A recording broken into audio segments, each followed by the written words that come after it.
Hey guys, what's up? Welcome back to the channel. My name's Tony and this is the 15-Minute Gamer. Today we're taking a look at Assetto Corsa Rally, brand new, brutally realistic rally sim now available in Steam Early Access. It's PC only for now. It's got a launch price at $24.99, but you can get it for $19.99 with the introductory discount. And before we go any further, a quick reminder, if you fancy grabbing yourself a Pimax VR headset, some new games, or protecting yourself online, check the links in the description and the comments below. I've got my Pimax, Greenman Gaming and NordVPN links in there. Using these links massively helps support the channel.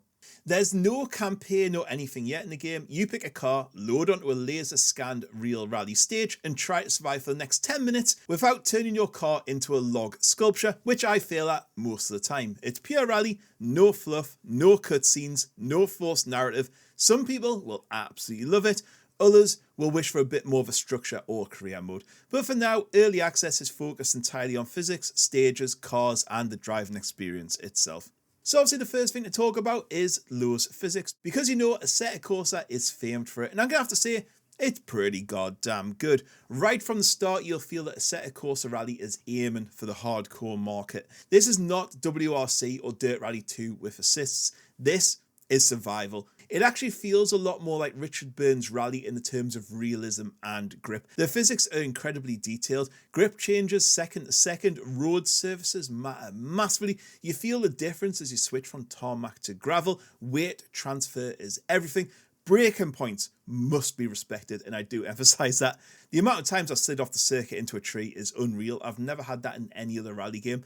But when you do link a few corners together perfectly, it feels great. You get that, yes, this is rally moment, and you feel really good. But realism comes with a price. The game is pretty hard, super unforgiving. Brutal is almost the word I use, and as a filthy casual using a controller, when I had my sim rig, I would always test both wheel and controller because not everyone can afford a wheel or has space for one. And sometimes you just want to kick back and just enjoy a game without having to set everything up on your sim rig. On a controller, this game is pretty rough. Steering is super twitchy. Tiny stick movements send you sideways. Even with all the assists turned on, the car wants to absolutely murder you. It's really hard to describe. I've played iRacing on a controller. I've played all the rally games. I can think of loads and loads and loads of sims I've played on a controller, apart from probably RBR.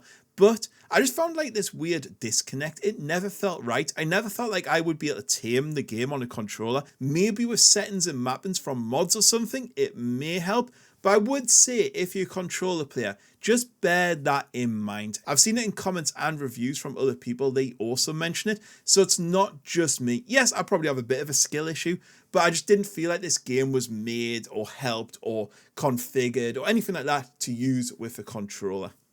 So what do you actually get for your money? You get 10 cars, classic, modern, including Group B monsters. I think my favourite was the Hyundai i20N Rally 2, but honestly, I just love them cars anyway. And what I also liked as well is when you're looking at the cars, it tells you how hard it is to drive in a simple chart. And why do more games not do that? It was so easy to understand if a car was going to be super hard, like a Group B, or the Mini, which was a lot easier. This was very disappointing. You only get 4 laser scan stages across 2 locations, which is Wales and Alsace, I think that's how you pronounce it. Basically, it's in France. Wales was mud and gravel, and the other one was a bit more like little villages and tarmac. And that's all you get. You get 2 stages on each. Time trials, single stages, and online leaderboards. And that's it. The cars are great though. They all look fantastic. And the stages, because they're laser scanned, again, unbelievable, really, really good. So it's going to be one of them games that you're mainly just going to be picking a car, picking a stage, adjusting your setup, try not to die, chase the leaderboard times, repeat, and then go again. The loop works though because that driving is so technical. However, I can imagine it's going to get repetitive quick, so I do hope they bring a lot more content to this game. There's huge potential, but the early access build is clearly like stage 1 of the rally.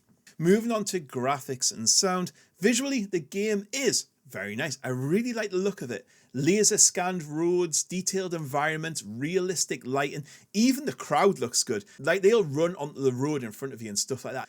The whole package looks modern and premium. And the replays in this game must be some of the best replays I've ever seen in a game. Honestly, they look fantastic. As I said, the cars look fantastic. The mud kicks up properly. Your car gets absolutely filthy. The weather effects are great. Road texture detail is brilliant. The only big disappointment for me in graphics is there's no VR support as yet, which I just think is a massive shame. Sound design is also really strong. Engines sound clean and punchy. Surface noise changes depending on the grip. Pace notes are clear and impacts sound pretty painful. So in conclusion, this is a hardcore rally sim. It has amazing physics, gorgeous visuals, and a ton of long-term potential. When the game works, it feels pretty good. You nail a corner, save a slide, push the limit, and it generally pays off. But I think there is them two huge caveats here. Control support just felt super rough. And also the second thing as well, there's just not enough content at launch. 4 stages and a handful of cars is quite light. So I think for me, this is more of a wish list now, buy later game. Unless you're desperate for a rally game, I think you can probably just wait until more content drops. You know, it's not very expensive. I think the price point is pretty fair, but I just don't think there's enough content to keep you hooked in the long term. Anyway, if you enjoyed this review, hit like, subscribe, and let me know in the comments below. My name's Tony, this has been the 15 Minute Gamer, and I'll catch you all later.